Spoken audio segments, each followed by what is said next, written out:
Hi Gordon, tonight we're going to replace an alternator.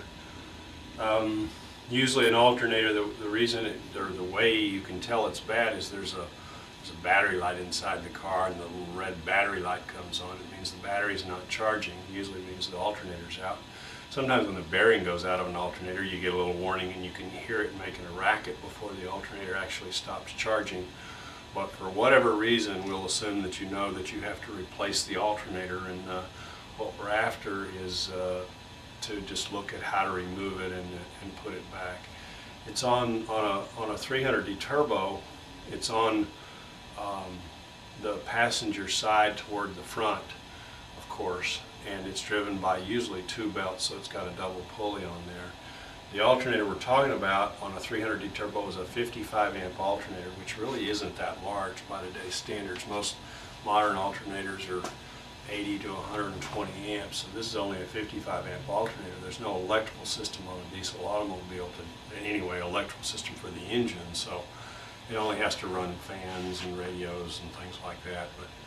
But it is kind of an underpowered alternator, and we could get to what we might do about that at some point in time too. But let's look at how to replace it for tonight. I've got an assortment of tools here. Most of them are 3/8 drive. I've just got ratchet and breaker bar, and I've got one 17 millimeter open-ended wrench. Don't think I'm going to need that 13 millimeter. I had that out. I've just got an assortment of sockets. The 10 millimeter is on my little thing here, but on my little speed handle. But I just always go with an assortment of sockets in 3/8 drive. I won't need anything over a 19 millimeter. I think I need one more 19 millimeter open-ended wrench for that bottom bolt. I'm not sure, I forgot, so we'll look at that when we get under there, but let's go look. Now we've taken the breather off already on this car. We tell you how to do that in another piece of the video, but if you first of all take the air breather apparatus off, the air cleaner and its associated housing, you can find the alternator right down here.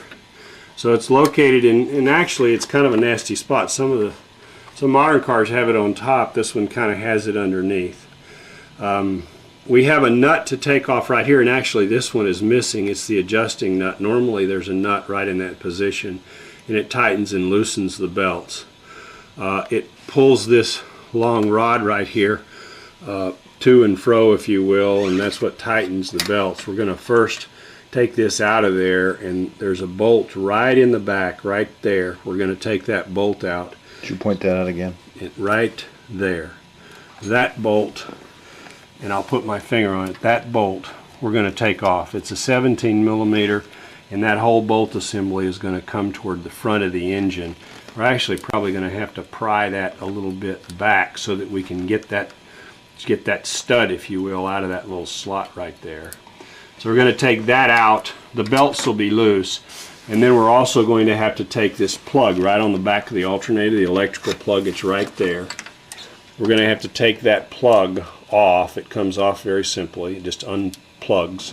A little lock assembly on there. And then there's a bolt underneath on the bottom that we have to take off, and we'll have to go underneath the car. And I've already got the car jacked up. You can see a little wire lock. If I take a screwdriver and put it underneath it, I can just move it. Now there's battery voltage connected to this, so you have to be careful. What I want to do is just pry the plug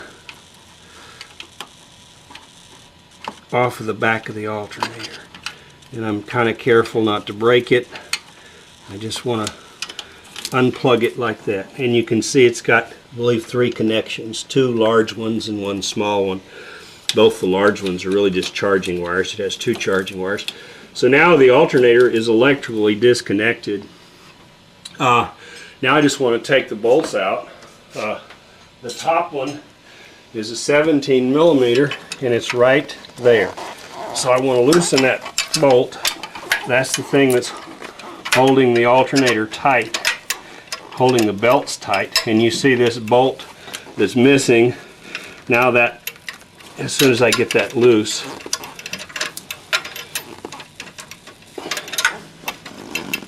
it'll actually become loose.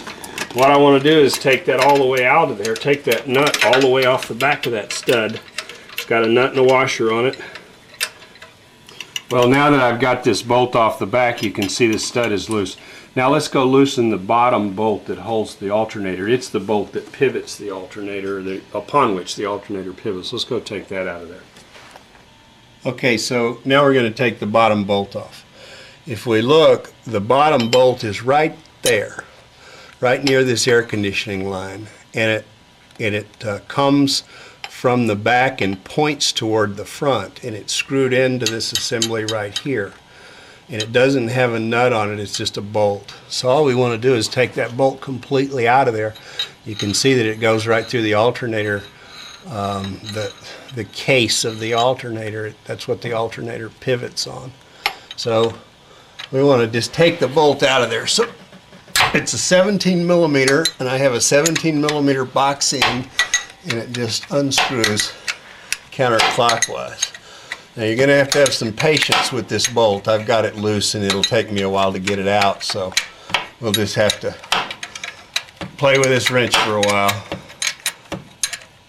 Okay, so I got that bolt finally loosened all the way, and once I get it loose, I'm just going to back it all the way out. And now you can see that the alternator will come out. Now from under here, I might as well just take those belts off. You can see that it's just easy to get to the belts at this point. So they may or may not come off easy from under here. Sometimes that inside belt's kind of a booger. But let's see if we can get it. These belts that have these double pulleys, sometimes it's hard. There we go.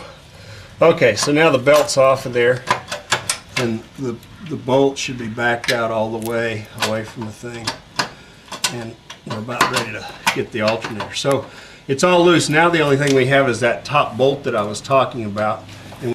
Okay, so now I'm just going to, from underneath, I can pull that bolt out that was in the top that had that stud on it. See where my hand is, so I'm just going to pull that. That's the only thing holding this alternator, so when I pull it out, that alternator could drop on my head. I have to be careful. It comes out from the bottom? Yeah, it comes out from the bottom. Once you get the belts off. So once I get those belts off, it drops right down. And sometimes I have to jiggle it around, but it'll drop right out of there. So we got the alternator out.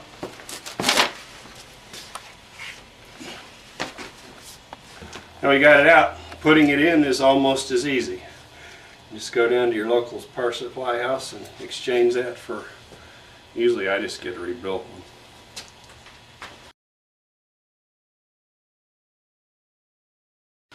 This Bosch alternator is a 55 amp alternator, and that was original equipment on these 300Ds, and actually the 240Ds use the same one. A lot of the Mercedes products in those years use this alternator. It's got a little plug on the back that carries the 55 amps. In other words, those two plugs go to the battery, and that little plug right there goes to the little light that detects whether it's charging or not. But you know, I found a trick with changing alternators on these cars. I live in Phoenix, Arizona, and it's really brutal conditions here most of the time in terms of the charging circuit that's required.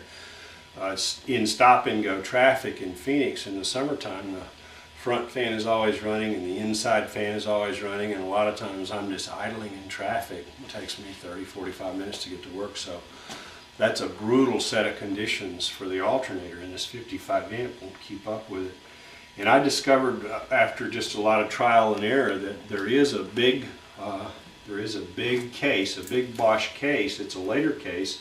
It's actually a 115 amp alternator that will fit. It has this length on the case bolt pattern, and also this length where the two bolting arrangements will bolt right up to this. The disadvantage of using the big case is you don't have much adjustment on the belt, but it's sufficient. You can use the same set of belts and put this Bosch alternator on there. It'll bolt right up if you have enough patience with the same bolts. The only thing you have to do is you have to change the plug on the back. It's got a big stud for a charging plug instead of a plug-in like that. So it's got actually a nut and a stud, and so you have to put, you know, an eye bolt, an eye hook, if you will, or what do you call the terminal, an I terminal on the wires to charge the battery.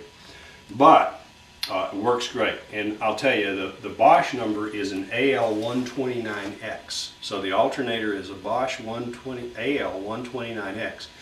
And it was original equipment on a 91 to 93 Saab, a 900 series 2.1 liter Saab. So if you go to your auto parts store and ask for the big alternator that goes on a 91 to 93 Saab, it should be an AL129X, and that alternator will go on this car, and it's about double the amperage of what's on here.